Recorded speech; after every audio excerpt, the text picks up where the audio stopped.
Sir అలాగే పిల్లల్లో digestive system చాలా ఇష్యూస్ ఉంటాయి. దాని సింటమ్స్ ఎలా ఉంటాయి, దాని కాజెస్ ఏంటో చెప్తారా? యూజువల్ డైజెస్టివ్ సిస్టమ్ ఇష్యూస్ అండి కామన్గా మీరు చెప్పినట్టు పిల్లల్లో వస్తూ ఉంటాయి. రెండు కామన్ థింగ్స్, ఒకటి వాంతులు. వాంతుల్లో కూడా మనకి ఎమర్జెన్సీ అని ఎప్పుడు అంటామంటే 1-2 వాంతులు అయినప్పుడు పర్లేదు, బట్ ఆల్మోస్ట్ ఒక గంటలో ఒక 3-4 వామిటింగ్స్ చేస్తుంటారు. ఆర్ ఏమి తినకపోయినా వామిటింగ్స్ అవుతుంటాయి, లేదా పసర వాంతులు గ్రీన్ కలర్లో వామిటింగ్స్ అవుతుంటాయి, దాంతోపాటు పొట్టుబ్బరంగా ఉంది. ఇలా ఉన్నప్పుడు వెంటనే సిగ్నిఫికెంట్ వాంతులను తీసుకొని ఎమర్జెన్సీ రూమ్కి రావాలి. అయ్యే కాకుండా నేను ఇందాక చెప్పినట్టు మోషన్స్ వల్ల మెయిన్ ప్రాబ్లం ఏంటి అంటే పిల్లల్లో ఒంట్లో నీరు శాతం తగ్గిపోతూ ఉంటుంది. దానివల్ల సపరేట్ కాంప్లికేషన్స్ వస్తాయి.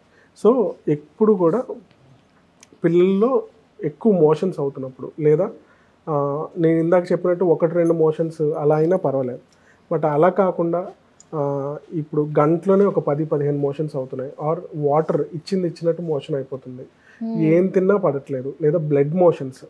ఎప్పుడైతే మోషన్లో బ్లడ్ బంకా ఉంటుందో అది ఖచ్చితంగా స్టమక్ ఇన్ఫెక్షన్ ఆర్ పేగుల ఇన్ఫెక్షన్ సజెస్ట్ చేస్తుంది. అలాంటప్పుడు వెంటనే ఎమర్జెన్సీ రూమ్కి రావాల్సి ఉంటుంది. అండ్ వీటన్నిటితో పాటు ఎప్పుడైతే పొట్ట ఉబ్బరంగా ఉంటుంది, పిల్లాడు ఎప్పుడైతే మోషన్ వెళ్ళడో లేదా మోషన్ వెళ్ళకుండా వాంతులు అవుతున్నాయి, ఒక్కొక్కసారి 6 నెలల పిల్లలకి ఇంటుసెప్షన్ అంటాం. ఇంటుసెప్షన్ అంటే ఏంటంటే పిల్లాడు చాలా ఇదిగా ఏడుస్తుంటాడు 6 నెలల వయసులో. ఇంటుసెప్షన్ అంటే ఏం లేదంటే నథింగ్ బట్ పేగు మడతపడటం.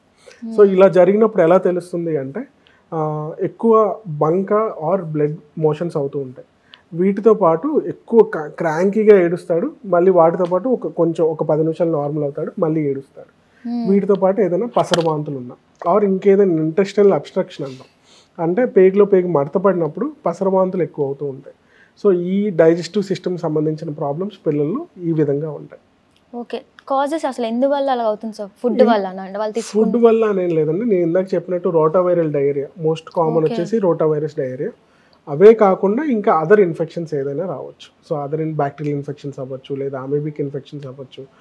ఇప్పుడు పిల్లల్లో ఎక్కువ బయట ఫాస్ట్ ఫుడ్స్ తింటున్నారు, లేదా బయట ఫుడ్స్ ఎక్కువ ప్రిఫర్ చేస్తున్నారు. ఇలాంటప్పుడు పేగులు ఇన్ఫెక్షన్ వచ్చి లేదా ఇంటెస్టైనల్ ఇన్ఫెక్షన్స్ రావడానికి ఎక్కువ ఛాన్స్ ఉంటుంది. ఓకే సార్, ఇన్ఫెక్షన్స్ అంటున్నారు కదా, ఇప్పుడు చూసుకుంటే చిన్న పిల్లల నుంచి అందరికీ ఇన్ఫెక్షన్స్ అనేది చాలా వస్తుంది.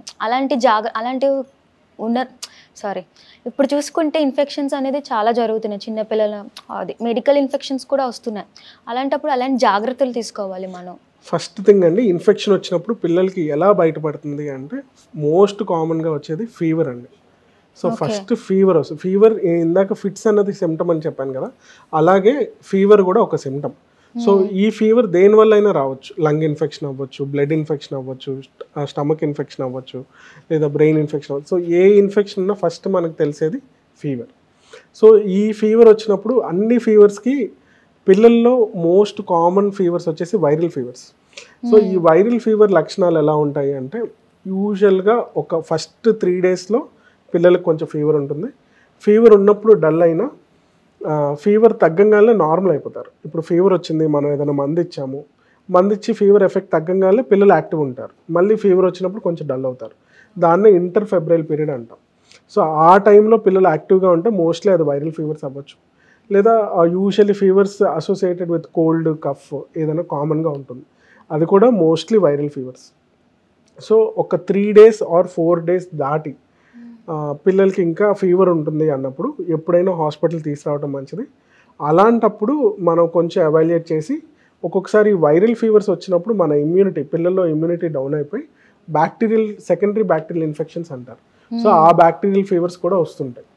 అది ఎప్పుడు సిగ్నిఫికెంట్, దానికి యాంటీబయాటిక్స్ అవసరం. యూజువల్లీ వైరల్ ఫీవర్స్కి యాంటీబయాటిక్స్ అవసరం ఉండదు.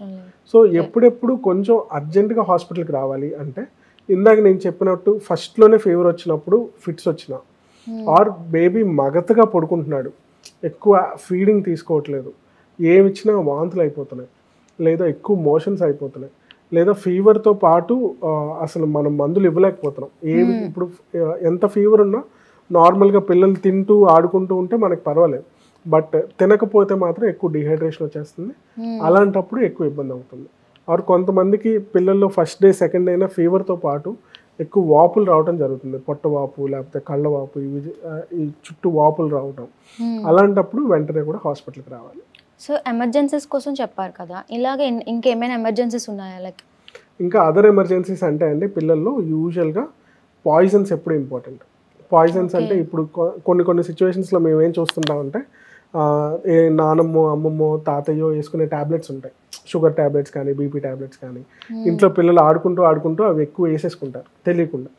లేదా ఏదైనా హౌస్ కన్స్ట్రక్షన్ కానీ లేకపోతే వుడ్ వర్క్ కానీ ఏదో జరుగుతూ ఉంటుంది, లేదా పెయింటింగ్ జరుగుతూ ఉంటుంది. సో పెయింట్ థిన్నర్ అని ఒక పాయిజనింగ్ ఉంటుంది. పెయింట్ థిన్నర్ అంటే ఏంటంటే అది చూడటానికి వాటర్లోనే ఉంటుంది. సో పిల్లలు ఏంటంటే అది వాటర్ అనుకొని పెయింట్ థిన్నర్ తాగేస్తారు. సో పెయింట్ థిన్నర్ పాయిజన్స్ ఉంటాయి.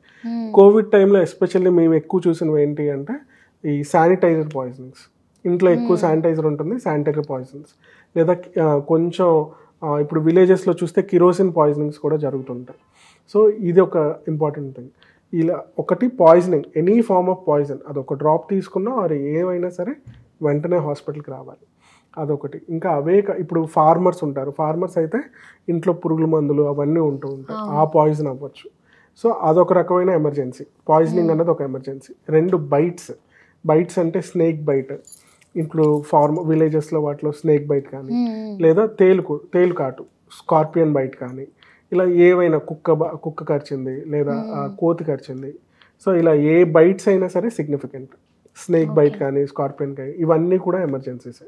సో వీటితో పాటు ఇంకా ఎమర్జెన్సీస్ అంటే నేను ఇందాక చెప్పినట్టు పడిపోవటం, ఏదైనా దెబ్బలు తగ్గటం, పడిపోవటం, ఇవన్నీ. లేదా బర్న్స్, ఇప్పుడు ఇంట్లో ఆడుకుంటూ నెలల పిల్లలు ఉన్నప్పుడు ఏదైనా వేడి వస్తువులు ఉంటే అవి వాళ్ళ మీద పడిపోవటం, లేదా ఇంట్లో ఇంకేదైనా జరిగి కాలిపోవటం, ఇవన్నీ కూడా జరుగుతూ ఉంటాయి. సో బర్న్ ఇంజురీస్ కూడా ఒక ఫార్మ్ ఆఫ్ ఎమర్జెన్సీ. సో పడిపోవటం, బర్న్ ఇంజురీస్, వీటితో పాటు ఇంకా అదర్ థింగ్స్ చెప్పాను కదా, ఆ పాయిజనింగ్స్ కానీ బైట్స్ కానీ, లేదా ఎలర్జీస్. ఇప్పుడు కొంతమంది పిల్లలకి ఏంటంటే సడన్గా ఏదైనా తిన్న వెంటనే ఎలర్జిక్ రియాక్షన్ వచ్చేస్తుంది. స్కిన్ మీద దద్దులు రావటం, గోక్కోవడం, వాయిస్ మారిపోతుంది, పిల్లి కూతలు మొదలవుతాయి, విజిలింగ్ సౌండ్స్ లాగా మొదలవుతాయి. వాటితో పాటు ఇంకా పెదాలు వాయటం, కళ్ళు వాయటం, ఇవన్నీ ఫుడ్ ఎలర్జీస్లో కామన్గా చూస్తుంటాం. వీటితో పాటు ఇంకా ఎమర్జెన్సీస్ అంటే ఇప్పుడు పిల్లలు ఏదైనా తింటున్నప్పుడు సడన్గా కొలమారి లంగ్స్లోకి వెళ్ళిపోతుంది, దాన్నే ఫారిన్ బాడీ ఇంజెక్షన్ అంటాం. సో ఆ ఫారిన్ బాడీ ఇంజెక్షన్ అప్పుడు పిల్లలు వెంటనే ఆయాసపడటం లేదా పిల్లి కూతలు రావటం, ఇవన్నీ కూడా కొలమారిన వెంటనే చూస్తారు. పిల్లలకి తిన్న వెంటనే కొలమారి వెంటనే ఇవన్నీ జరుగుతుంటాయి. సో దాన్ని కూడా ఫారిన్ బాడీ ఇంజెక్షన్ కూడా ఒక ఫార్మ్ ఆఫ్ ఎమర్జెన్సీ. కొంతమంది పిల్లలు కొంచెం 6 years 7 years పిల్లలు కాయిన్ మింగేయటం, బ్యాటరీ మింగేయటం, ఇవన్నీ కూడా చేస్తుంటారు. సో ఇవన్నీ కూడా పిల్లల్లో మనం అదర్ ఎమర్జెన్సీస్ ఎక్కువ చూస్తుంటాం. ఓకే, అలాగే చెవుల్లో పెట్టడం, మీరు అన్న ముక్కులో పెట్టడం, ఇవన్నీ ఎక్కువ ఫారిన్ బాడీ ఇంజెక్షన్స్ కానీ ఇన్హలేషన్స్ కానీ ఇవన్నీ ఎక్కువ చూస్తూ ఉంటాం.